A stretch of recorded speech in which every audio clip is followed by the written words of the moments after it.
essas transformações aqui, elas estão concomitantes, eu imagino que essa transformação deva ter um caráter tipo uma matriz. Vamos supor que seria lícito eu pensar que existe uma transformação aqui, que eu vou chamar de R de alfa, claro. A transformação ela tem que acompanhar o parâmetro alfa que vem daqui. Então, se essa transformação aqui é a mi mais m alfa, essa transformação aqui ela tem que carregar a memória do parâmetro alfa, mas eu não sei ainda quem é o R de alfa. Isso aqui para mim é uma incógnita, eu não sei. Então eu vou propor essa lei de transformação. Por que essa lei de transformação pode ser razoável? Eu vou pensar o seguinte, então que o psi barrado,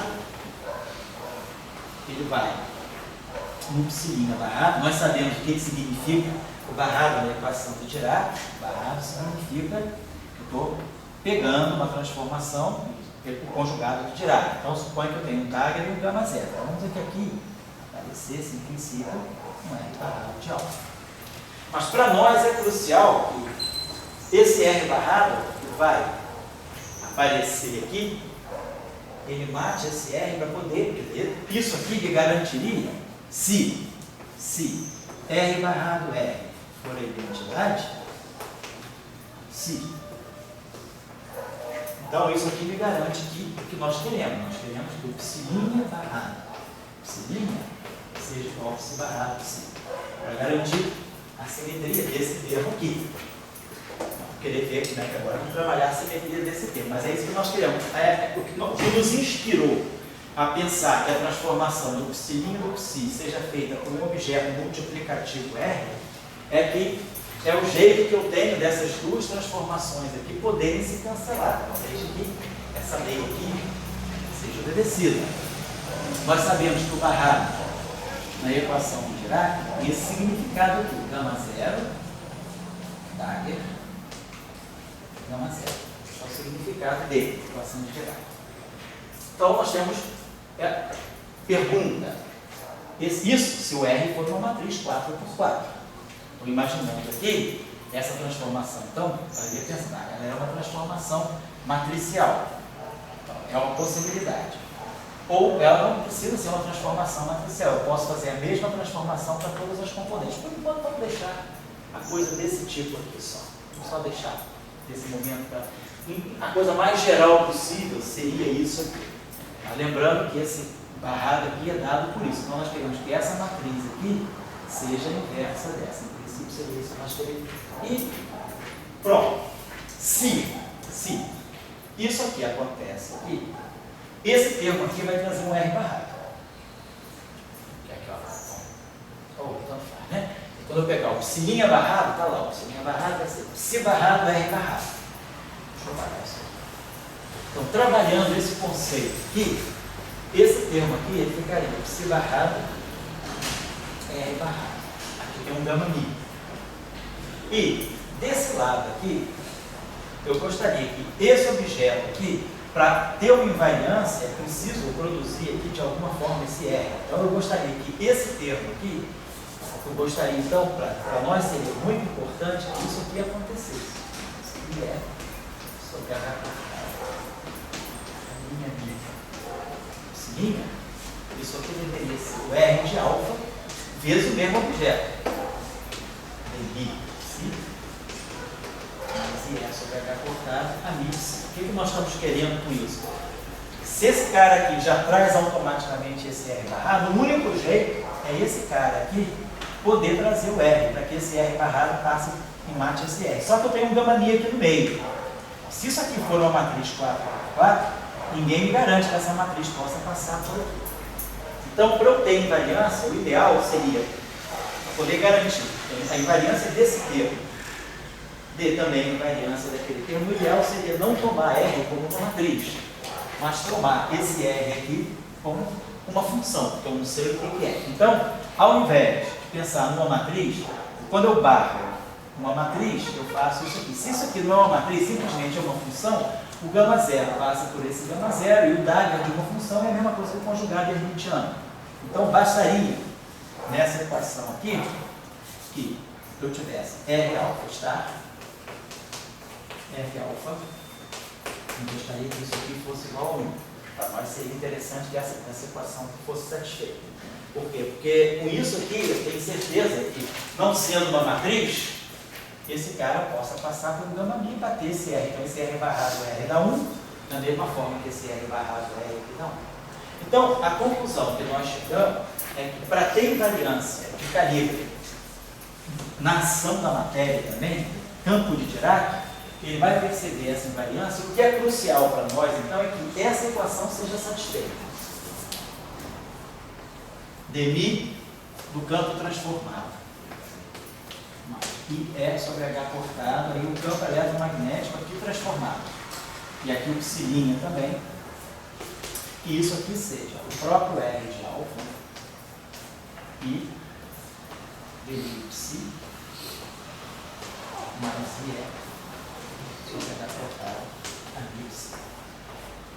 Ou seja, eu não sei quem é esse R de alfa. Isso aqui para mim ainda é desconhecido. Mas eu sei que ele deve ser tal que essa equação seja satisfeita. Se essa equação é satisfeita, automaticamente esse termo todo aqui fica invariante e esse termo aqui também fica invariante. Porque aqui vai passar um R barrado R, como nós já vimos, onde está R, e aqui aquela equação garante que a invariância desse termo também seja invariância desse termo. Então, seria o único vínculo que a gente tem em cima do R. Vamos ver o que isso aí dá para a gente. Então, aqui é um psi'. Lembrar, psi' para nós é o R de alfa psi. Alfa é uma função de x' genérica, não sabemos o que é. Então esse termo aqui vai poder atuar aqui, vai poder atuar aqui. Então desse termo aqui se desdobram dois termos.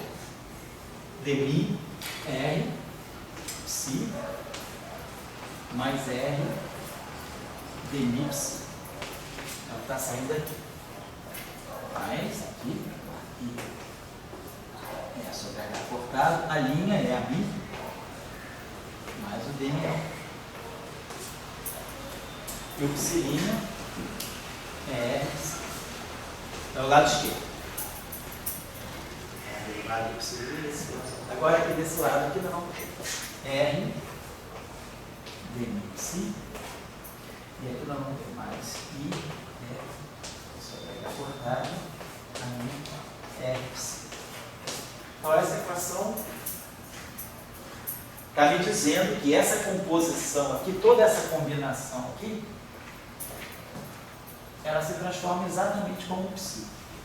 Da mesma forma que o psi' é igual a R de alfa psi, essa combinação segue a mesma regra de transformação. Isso garante a invariância do termo aqui e daqui do outro termo.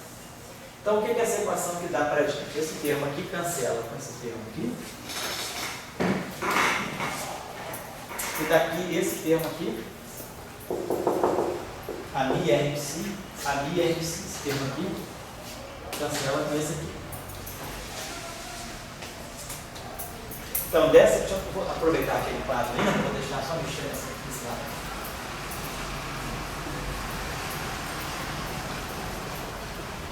Então, nós vamos ter dμr psi mais IE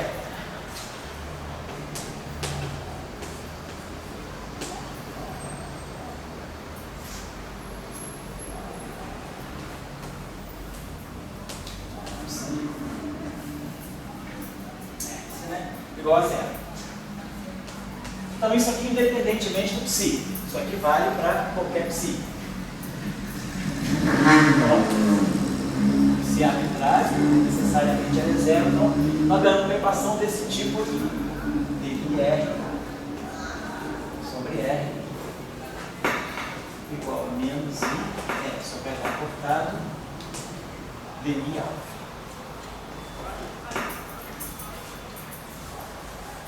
Olha, claro, isso aqui é uma derivada logarítmica, né? Derivada de logaritmo. Então, isso aqui está me dando basicamente isso aqui.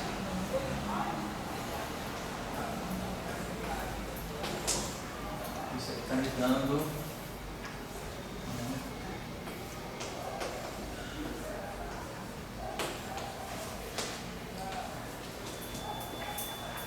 Só que, claro, isso aqui é derivada disso aqui menos uma constante, menos de uma constante. Então essa constante eu posso sempre absorver Então você pode me dar algo desse tipo. Esse R de alfa está me dando a exponencial de menos I sobre H cortado alfa, né? A gente derivar esse objeto aqui em relação a xi, a gente vai ganhar basicamente a derivada da menos IH cortado dele alfa e a derivada da exponencial, a própria exponencial. Então, essa equação aqui, essa solução aqui é automaticamente a solução dessa equação. Claro que eu poderia colocar aqui uma constante multiplicativa, mas essa constante multiplicativa ela é completamente arbitrária, eu posso fixar ela igual a 1, não importa. Então, a menos de uma constante, a transformação que eu estou colocando é essa aqui.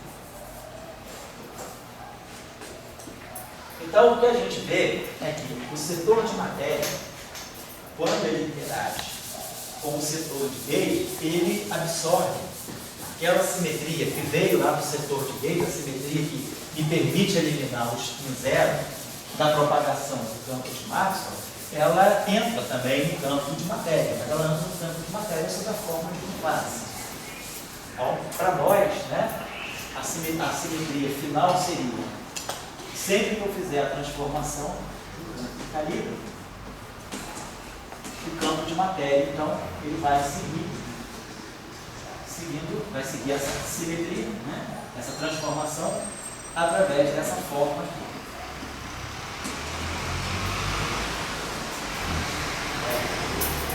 Então, com isso aqui, então, como aí o Luiz observou, essa combinação aqui, de elipse mais IE sobre H cortado, a elipse, isso aqui, tudo linha, vai seguir o mesmo padrão. Menos IE sobre H cortado alfa, e aí aqui, de elipse mais IE sobre H cortado elipse.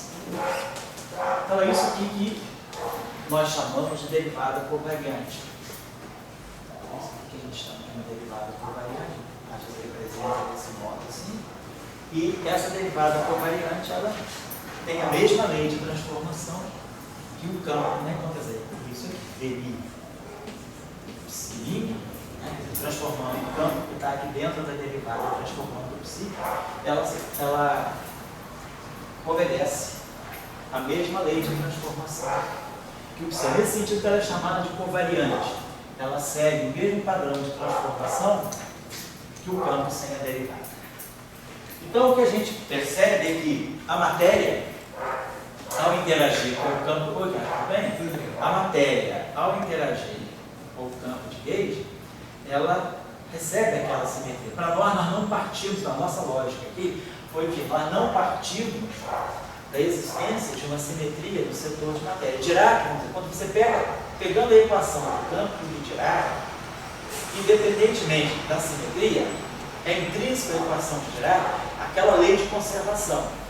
E aí a gente vai buscar qual pode ser a origem daquela lei de conservação. Então a gente entende que aquela lei de conservação que está no setor de matéria, ela pode ser compreendida a partir da simetria que é inerente também ao campo vetorial. Então, para a equação de Dirac, eu tenho uma equação de conservação que é consequência da própria equação de campo. No caso do campo de Maxwell, a gente tem uma equação intrínseca que é uma equação de simetria, para eliminar o spin zero do campo vetorial. Eu quero garantir um modelo que me descreva propagação e interação só para esse objeto aqui. Então, quando esse objeto aqui entra em interação com o setor de matéria, ele transporta a simetria, que dele era uma simetria de calibre, né? Que era uma simetria dele alfa, essa simetria aqui, ela naturalmente se incorpora no setor de matéria sob a forma de uma face. E nós então temos, né, naturalmente, o acoplamento dessas duas representações do campo de Dirac e dentro, seguindo os padrões da equação de Maxwell. Agora, a pergunta que a gente se faz é, se eu levo essa lição para outros setores de spin, então, se a matéria carregada agora deixa de ter spin 1, passa a ter spin 0, ou se a matéria carregada agora deixa de ter spin meio e passa a ter spin 1, como é que as equações de Maxwell, como é que agora essa essa identidade do portador, o fato dele ter um spin que não é mais spin meio, vai repercutir nas equações de massa. Essa que é a pergunta que nós vamos rever. Então agora nós partimos então desse pressuposto, de que o campo fundamental é o campo fermiônico. Apesar de não ser a representação unidimensional do grupo de Lorentz, ele é a representação a partir da qual eu posso obter todas. Então o campo mais fundamental nesse sentido é o campo fermiônico. Então, pela leitura da simetria de Gauge no campo fermiônico, nós vamos agora transportar essa lição aqui para os demais setores de spin. Então, por exemplo, se eu pegar um campo de spin zero, que é um campo escalar, eu vou dizer, beleza, meu campo escalar, se ele for portador dessa mesma carga que o campo fermiônico é, eu vou então colocar, vou supor que, sendo um campo de matéria, ele vai perceber a simetria dessa forma aqui. Isso aqui e aqui o meu campo fica. Então, com isso, para que isso aqui, então, essa lição aqui seja incorporada aos demais spins, vamos manter essa mesma perspectiva de transformação no caso do termo cinético. Para nós vamos sempre fazer o que a gente fez aqui. Nós vamos ter, então, o campo de matéria, ele vai interagir com o campo de Gauge, com o campo de calibre, aí nesse caso, através da formação dessa grandeza aqui. E a interação de Gauge, ela vai vir na medida em que eu souber identificar os termos lineares em AMI. O que a gente observa lá? Quem é? O que nós observamos? Quem é a corrente? Quem é a corrente eletromagnética? A corrente eletromagnética, no caso do fermiônico, foi isso que é a derivada do Lagrangiano em relação. Então, essa relação aqui é que vai dar para a gente, como é que a gente procura a corrente eletromagnética. A corrente eletromagnética é tudo aquilo que se acopla com o campo. Então, vamos partir dessa ideia. A lição que o campo fermiônico nos deu, nós vamos trazer para o campo de spin 1. Nesse caso, campo de spin 0. E o que isso vai dar para a gente? Vamos ver agora o que isso aqui. Vou dar um intervalo aqui, tá? O que isso aqui vai dar para a gente? Então, como é que as equações de Maxwell elas podem ressentir dessa interação?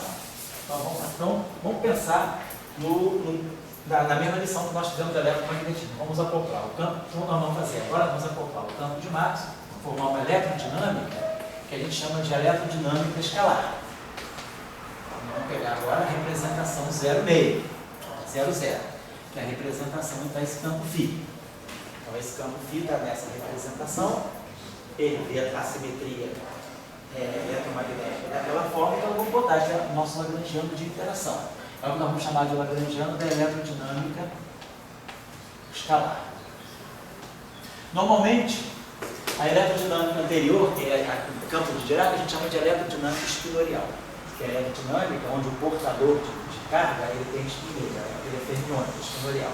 Vamos ver a eletrodinâmica escalar. Então, nós vamos ter menos em 4. Então, o setor de Maxwell fica tal e qual. E aí o que nós entendemos? Nós entendemos que o setor agora, o setor escalar, ele tem essa ação aqui, dmi, Como nós tínhamos estudado o campo de Klein-Gordon, ele tinha essa forma aqui. O termo de massa dele é esse termo aqui.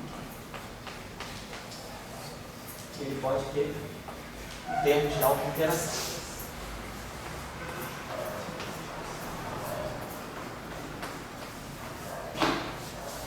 Por exemplo, vamos colocar esse termo aqui. Por que esse termo aqui e não outro? Depois eu vou comentar um pouquinho por que a gente fica exatamente nessa potência que é quártica no campo. Então, seguindo essa lição, nós já tínhamos aprendido lá da lição do campo de Dirac que essa derivada aqui, simplesmente, vou apagar isso aqui, ficou aquela construção lá. Campo de eletromagnético ele entra nessa combinação. Então, aquilo lá, tudo isso aqui garante para nós que toda essa combinação se transforma exatamente desse modo covariante aqui, quer dizer, o dmi, Φ, tudo linha, é a mesma transformação lá, que a gente estava chamando de R de alfa, remifica. Então, essa lei de transformação garante aquele termo ali automaticamente invariante, aquelas frases da célula, o termo de massa invariante, e esse termo aqui é invariante. Esse termo aqui é o termo que nós chamamos de autoacoplamento, e ele tem um caráter bastante importante. Classicamente, nós estamos fazendo aqui teoria clássica de campos, eu não teria por que não colocar, por exemplo, outras potências. Mas, numa teoria quântica de campo, esse termo aqui, ele é fixado por uma argumentação que a gente chama de renormalizabilidade. Numa teoria, um modelo quadridimensional, espaço de Minkowski, quadridimensional, em campos escalares, ele pede que os campos escalares possam ter, no máximo, uma interação quântica para garantir a renormalizabilidade. Então, esse termo aqui, ele é possível, ele é invariante de calibre. E ele é interessante pelo seguinte, na eletrodinâmica escalar, na eletrodinâmica espinorial, como nós vimos, o campo espinorial, ele simplesmente interage com o campo de gauge. Eu só tenho interação de gauge. Numa teoria escalar, não. Eu não preciso ter só a interação de gauge. As interações de gauge estão aqui, nós vamos ver. É o campo escalar interagindo com o campo de massa. E com essa constante acoplamento, que é a carga elétrica. Esse setor aqui, ele, em um momento, ele comunica com o campo eletromagnético. Essa auto-interação aqui, esse auto-acoplamento, ele é um auto-acoplamento completamente fora da interação de gauge.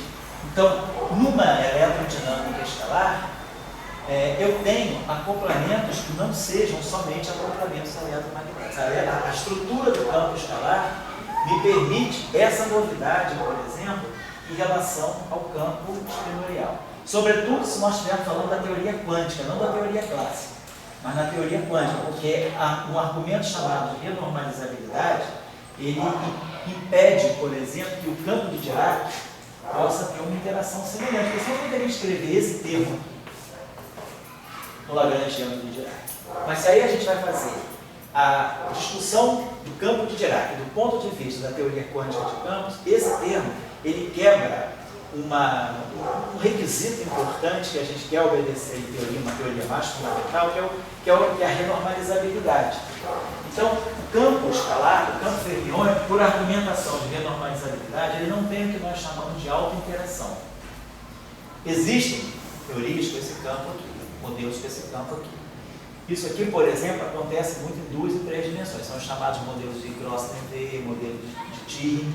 Mas em 2 e 3 dimensões, essa interação ela é menos drástica do que em 4 dimensões. Em 4 dimensões, essa interação, do ponto de vista de uma teoria fundamental, ela não é boa. Ela pode aparecer como teoria efetiva, uma teoria aproximada, mas não como uma teoria fundamental, porque a renormalizabilidade impede que esse termo seja colocado. Mas o mesmo não acontece com o campo escalar.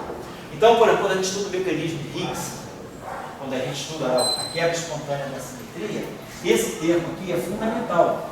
E esse termo aqui, ele é fundamental para a gente poder estudar aquele mecanismo chamado mecanismo de quebra espontânea de simetria, e ao mesmo tempo ele é salvaguardado pela renormalizabilidade. Então, o campo escalar admite esse termo de alta interação quântica, mas o campo fermiônico não. Então, por isso que eu estou colocando já esse termo aqui. Porque quando a gente fala da eletrodinâmica escalar, esse termo aqui é muito importante para poder garantir a renormalizabilidade, se a gente for falar depois da teoria quântica. Só estou colocando ele aqui. Numa teoria clássica, não se justifica muito colocar esse termo, mas numa teoria quântica não é possível. E agora, a partir daí... Professor, pois não, fala aí. Então aí, quando você fala então, que o modelo padrão é uma teoria normalizada, né? Isso. É porque esse termo está dentro, ele vai estar dentro do setor escalar da grande O setor de Higgs, ele é crucial no potencial de Higgs. Por isso que o modelo é... Por isso que é renormalizado. Até então, por exemplo, na década de 30, essa eletrodinâmica escalar havia sido estudada por Fermi, por Majorana, por Pauli e por Weizmann. Mas a discussão que se tinha não se sabia muito claro quando se olhava o campo do ponto de vista da teoria quântica, o que pudesse ser interação. Então, esse problema aí essa discussão aí foi elucidada, foi justamente o problema principal da tese de doutorado do Salão. O Salão, em 51, quando ele defendeu o doutorado dele, ele levantou essa questão. Ele mostrou que a chamada eletrodinâmica escalar era realmente uma teoria renormalizável. E para ser renormalizável, o que se pensava era o seguinte: uma teoria que é uma teoria de interação eletromagnética, ela não deveria ter acoplamentos extra-eletromagnéticos. Ela deveria ter uma teoria puramente com acoplamentos eletromagnéticos. Então, o constante acoplamento seria a carga elétrica. No entanto, ele mostrou que, numa eletrodinâmica em que os portadores são escalares, ao quantizar a teoria com o campo quântico, eu preciso introduzir uma interação extra-eletromagnética para poder garantir a renormalizabilidade. E é justamente como o Fábio estava observando, é esse termo aqui, que é extra-eletromagnético, que acaba sendo depois, na teoria eletrofrática, crucial para o mecanismo da quebra espontânea do ciclo. Então, estou só já anunciando para vocês já ficarem com a ideia completa formada desde o início. Mas numa teoria clássica, eu poderia fazer tudo isso nesse termo. Mas na teoria quântica, esse termo aqui é fundamental. Então, vamos já partir dele na teoria clássica. Então, agora, o que a gente quer ver é quais são as interações eletromagnéticas que vão sair daí. Então, muito simples, vamos fazer o exercício aqui. É só substituir essa derivada. Só não vamos fazer esse cálculo imediato, vocês podem fazer aí. É só pegar essa derivada, como está nesse modo aqui, e colocar aí. Então, isso aqui é dmφ. Então, vamos colocar isso aqui ali dentro. Então, ao colocar isso aqui ali dentro, vou ter um produto de dois termos. Para nós, o que vai ser, para a interação eletromagnética, o que é importante é onde aparece o AMI. Por quê? Porque onde aparece o AMI é o que vai dar contribuição para as equações de Maxwell. Então, esse termo aqui tem AMI, ele vai dar contribuição para a equação de Maxwell. Esse termo aqui não tem nada a ver com as equações de Maxwell. Esse termo aqui também não vai ter nada a ver com as equações de Maxwell. O que vai ter a ver com as equações de Maxwell está aqui dentro. O primeiro termo que sai daqui é o cruzamento dmφ star, dmφ. Também não tem nada a ver com AMI. O primeiro termo importante é quando eu cruzar o termo em AMI daqui com o que não tem AMI aqui e vice-versa. Então daqui vão sair quatro termos, né? Esse cara vou botar aqui só para ficar claro. Já vou dar um intervalo. Feito isso, eu vou dar um intervalo, tá? O campo aqui é o campo eletromagnético real. Então, o termo dmφ está, é esse termo. E o termo dmφ é esse aqui.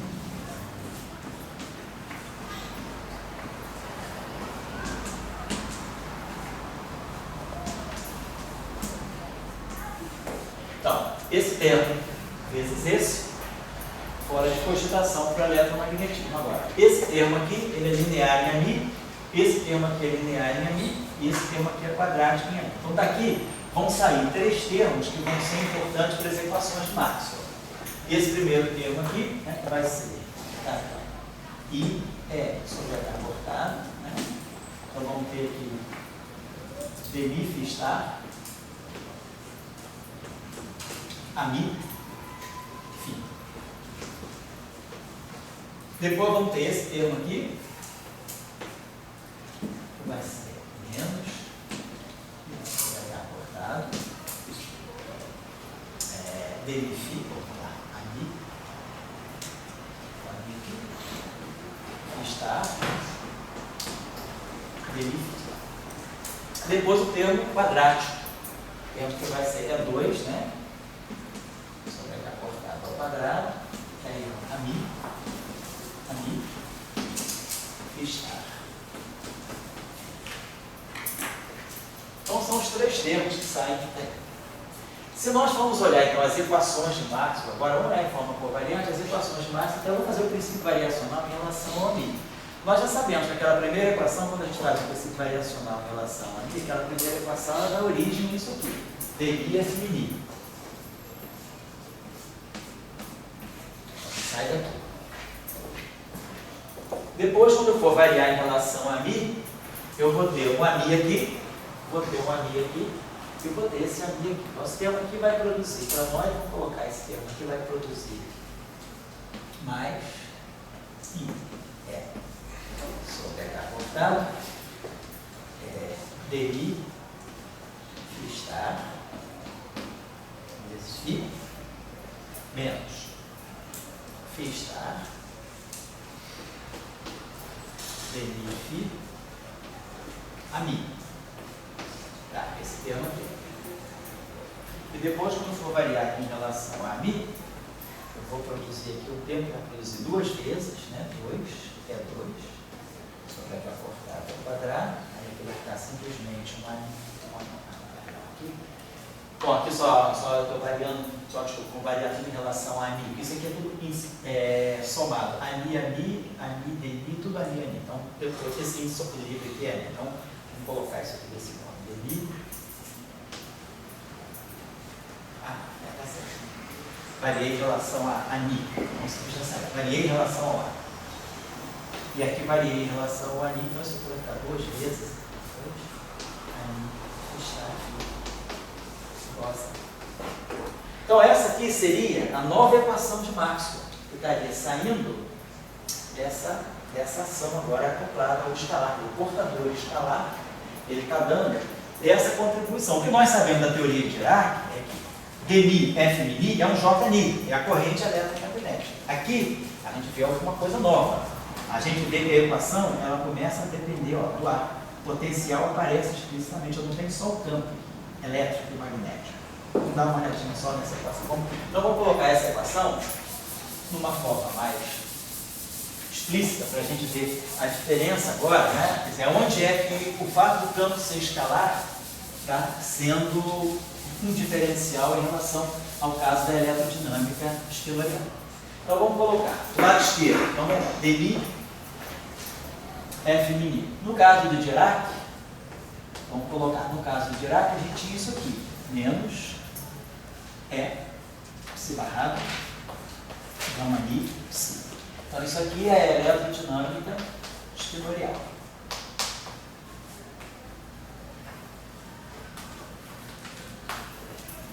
Ou eletrodinâmica de Dirac. Tá aqui, a corrente está aqui.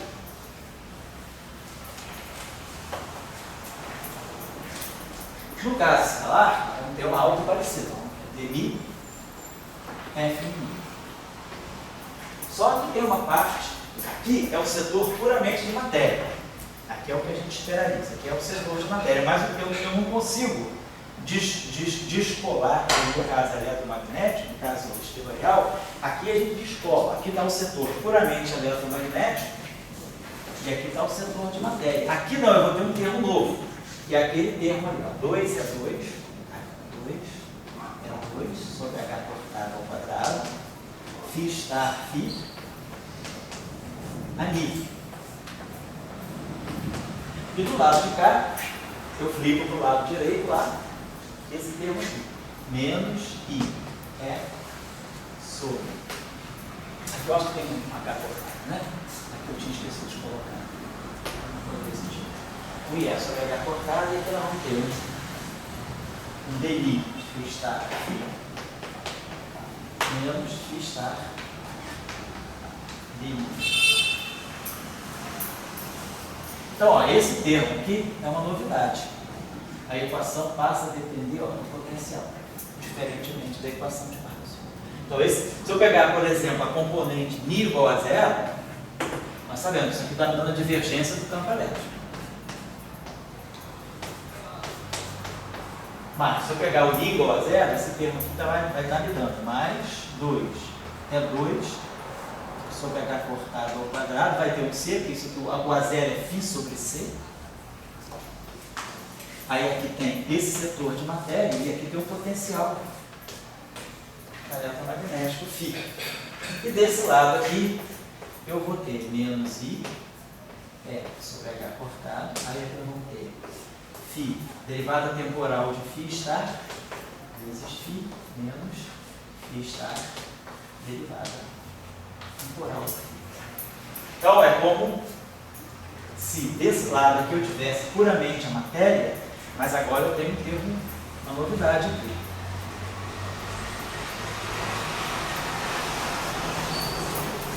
Que é o potencial, ele está aqui interagindo diretamente com essa combinação. Se por acaso o campo escalar eu tiver uma configuração constante de campo escalar, mas o campo escalar não dependa do tempo. Esse termo aqui é zero. mas esse termo aqui é constante.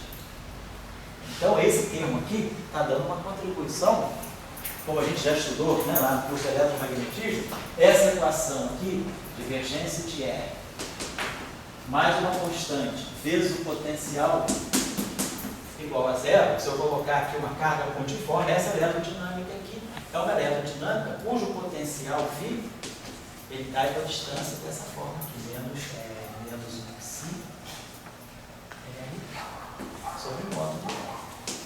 Então, por exemplo, se eu tirar a lei de Coulomb com a presença desse termo, ela não é mais 1 sobre R, ela tem esse termo aqui, que é o termo que dá um alcance, ela blinda, né? Então, o campo escalar, ele tem um papel importante, ele tenta blindar, ele blinda muito mais a interação eletromagnética, porque ele produz esse fator aqui, o campo fermiônico não tem. O campo fermiônico está aqui, ó, ele está aqui. Vou pegar uma densidade de carga, isso aqui é um rho.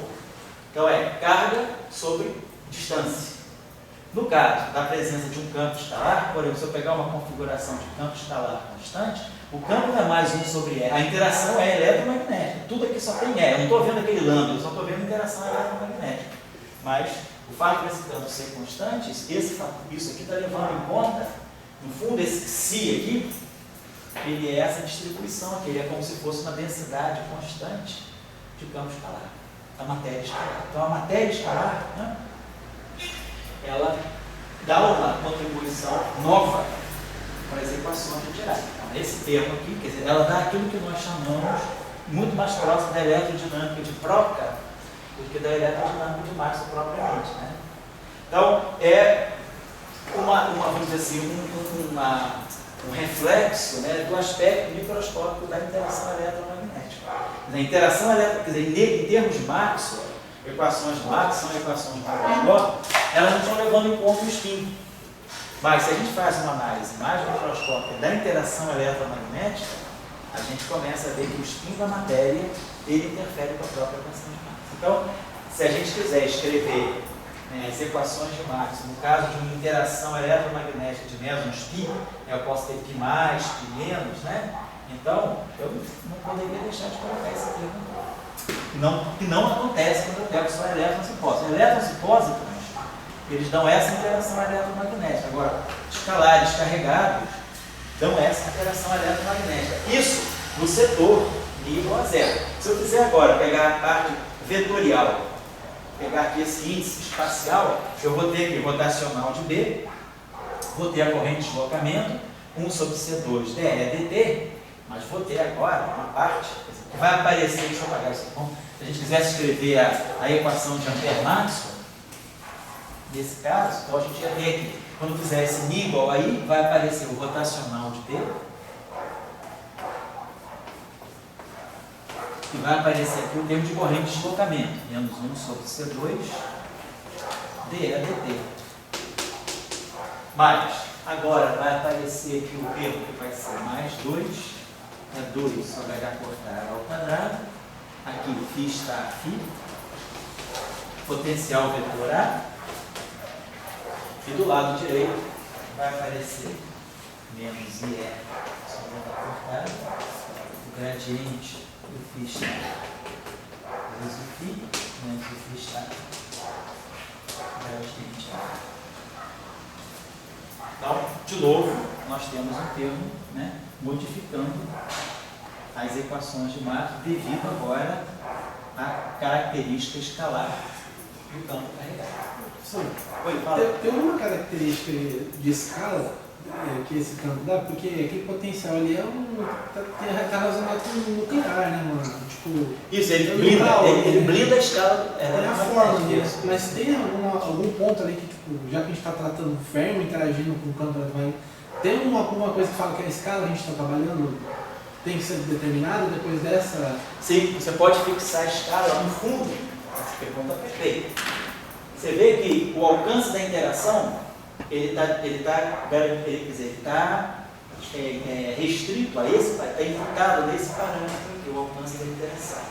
E esse parâmetro, se você observar, está ligado a essa densidade de distribuição de matéria escalar. Então, o próprio campo escalar, ele determina uma escala porque vai ser a escala onde essa interação vai ser importante. Você blinda muito mais essa interação.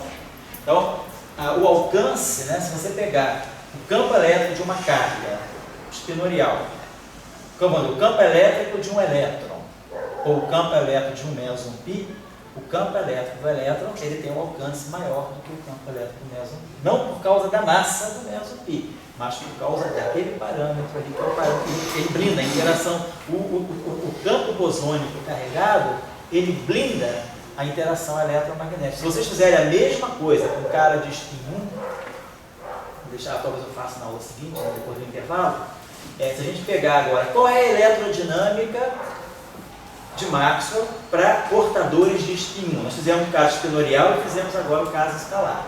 E se eu agora introduzir campos de matéria carregada, mas matéria espinorial, ou seja, uma eletrodinâmica para o W+, e para o W-, para os bósons vetoriais da interação fraca. Como é que fica o alcance? Quer dizer, a gente vai ter esse mesmo tipo de característica, ou a gente vai estar numa região intermediária entre o férmio e o escalar? Vamos dar uma olhadinha aqui sobre a.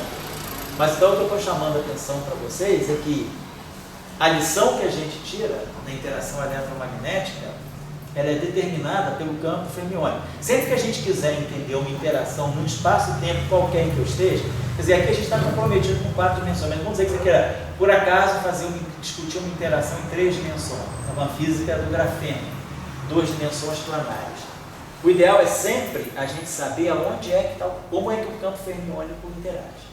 E quem vai dizer sempre para nós a regra fundamental é o campo fermiônico. Estuda o campo fermiônico e a partir do campo fermiônico a gente pode trazer as lições para os demais campos. Porque o férmion, no espaço-tempo, é sempre o objeto mais fundamental. Não no sentido da dimensão da representação, mas no sentido de ser aquele campo a partir do qual eu construo os demais. Então, esse campo escalar que está aqui, está revelando, ele revela algo mais fundamental aqui, né? O fato desse campo aqui ser escalar, ele está trazendo esse potencial. O campo, porque se a gente observar bem, o campo elétrico e o campo fermiônico, né, ele interage diretamente com o potencial. A interação é essa aqui. Mas se a gente observar bem, ó, a corrente fermiônica, ela não tem nenhuma, ela é a mesma se o campo é constante ou não. Se a gente pegar um campo que não é fermiônico, vamos pegar o campo bosônico, pegar o campo de Klein-Gordon. Se a gente olhar o campo de Klein-Gordon, corrente, né, só apagar isso aqui. Se a gente fizer esse mesmo exercício, deixa eu apagar isso aqui rapidinho. O exercício que nós fizemos para o modelo de Dirac. O campo de Dirac era esse aqui, né? Então, I, vai dar cortado, chama I. Vamos pegar o campo de Dirac livre, né? Menos MC, psi, igual a zero. Vamos ver o que nós fizemos ainda agora. Pegamos essa equação, está na forma do Ket. Escrevemos essa equação na forma do Bra. Pegamos essa equação, multiplicamos pelo Bra e pegamos a equação do Bra, multiplicamos pelo Ket. E aí a gente ganhou no final de tudo que o Lagrangiano de Dirac, ele automaticamente me dá essa lei de conservação. E aí a gente partiu disso justamente para interpretar esse objeto aqui como possível candidato à interação eletromagnética. Se eu pegar agora a equação de Klein-Gordon, que é essa equação aqui, né? Então vamos lá. Dmi, dado lambertiano de Φ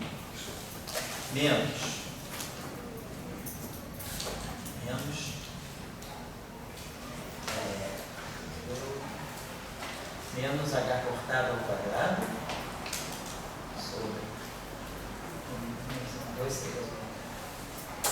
menos m2 c2 sobre h cortado ao quadrado, φ igual a zero. Então vamos colocar essa equação aqui, né?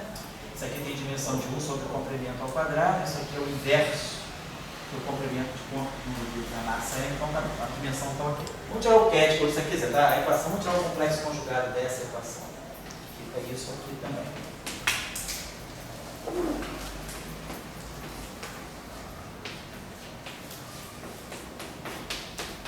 Então, se eu multiplico a primeira equação por φ está, fazer o mesmo exercício que nós fizemos para Dirac. E multiplico essa equação por φ e subtraio uma da outra, esse termo aqui se cancela. Quando eu subtrair, esse termo aqui fica mais. Então esse termo aqui se cancela. Então nós temos essa equação aqui. Φ estar da lambertiano Φ menos da lambertiano Φ estar Φ igual a zero.